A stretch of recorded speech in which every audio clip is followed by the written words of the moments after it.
We're going to continue to work on this. The whip is going to do the hard work and build consensus. We're going to work through the weekend on that. And I want any member of Congress in either party to explain to the American people why we should not ensure that only U.S. citizens are voting in U.S. elections. That was House Speaker Mike Johnson canceling a scheduled vote on a continuing resolution to fund the government and avert a government shutdown after Republican opposition. The stopgap bill would provide federal funding until March 28th. Johnson also linked it with the SAVE Act, which, if passed, would help secure the upcoming election by preventing non-citizens from voting. Let's bring in Georgia Congressman Andrew Clyde. He's a member of the House Appropriations Committee and the Subcommittee on Commerce, Justice, and Science. Congressman Clyde, your reaction to how things unfolded for Speaker Johnson yesterday? Well, good morning, Cheryl. You know, it's very important what Speaker Johnson said in that we added the SAVE Act to the continuing resolution. I think that's critical because if we don't have a secure election, then we really don't have a republic. For every solitary non-citizen that votes, that is allowed to vote, that cancels a citizen's vote. And we can never allow non-citizens to determine who our government is going to be and who's going to be in charge up here. So I think that aspect of it, the SAVE Act, is so critical. So I applaud Speaker Johnson for holding the line on that. And, you know, we'll get to this, we'll get to the point where I'm confident that we'll pass this bill. Speaker Johnson actually joined me on this program yesterday morning, and I asked him about is there a plan B and the political risk of taking this to the Hill, which I think was a piece of what played out after our interview. But listen to what he told me yesterday. We have to do a resolution to keep the government going. We attach the SAVE Act to it because the SAVE Act simply says that states have to have proof of citizenship from someone before they sign up to participate in the election. This is a serious problem. We have races in Congress, in the House, that are decided by tiny margins. We have about 16 million illegals who have come across that border since border czar Harris opened it up with Joe Biden. If just a small percentage of them participate in this election, they can throw House races, they can upset the majority here. They might even determine the outcome of the presidential.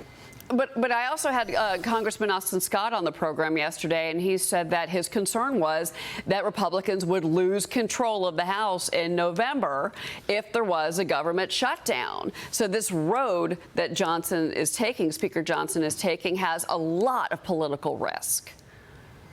Well, this is what I think is the most important thing, is the House is going to pass a bill here, and we are going to fund the government.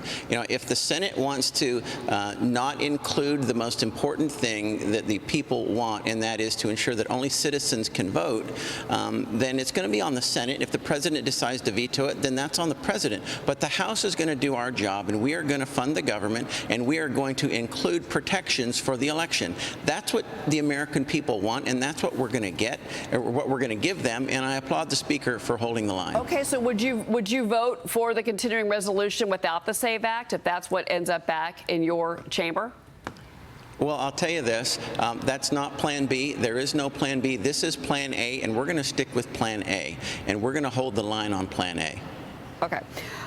So the economy, top concern for voters ahead of the presidential election. I want you to listen to what former President Donald Trump and Vice President Harris had to say about their economic policy plans during Tuesday's ABC News presidential debate. Watch this.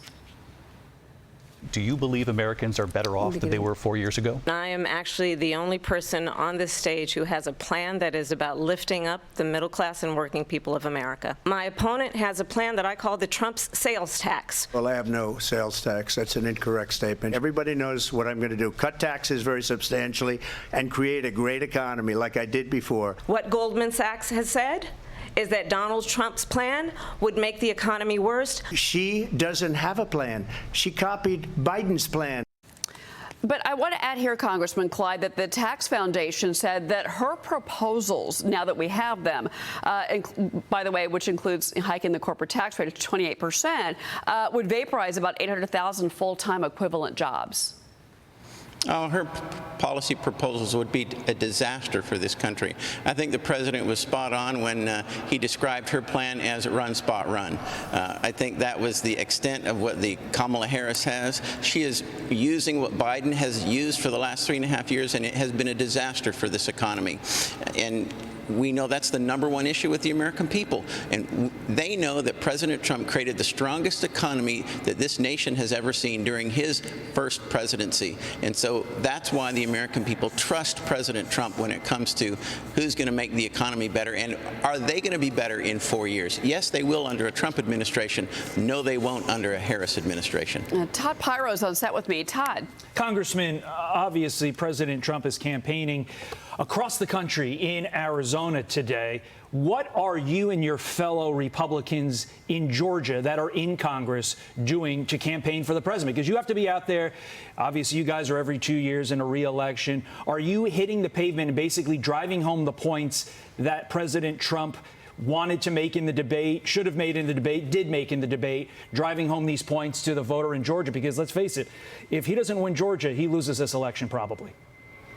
Well, I'll tell you, he's going to win Georgia. I'm confident of that. But what I'm telling people when I go across the 9th District of Georgia is it's policy over personality. Look at the policies of the Trump administration versus the policies of the Biden-Harris administration. The Trump administration gave us the best economy. The Harris-Biden administration gave us 40-year high inflation. The Trump administration gave us a secure border, gave us a wall. The Biden-Harris administration has allowed over 10 million illegal aliens to flood this country. As a result, we have increasing crime. That came home to my district in Athens, Georgia, with the brutal murder of Laken Riley. I mean, it is up close and personal with individuals. The Trump administration has the right policies. The Biden administration has the wrong one. It's not about personality. It's about policy. And policy is what affects every person's life every solitary day.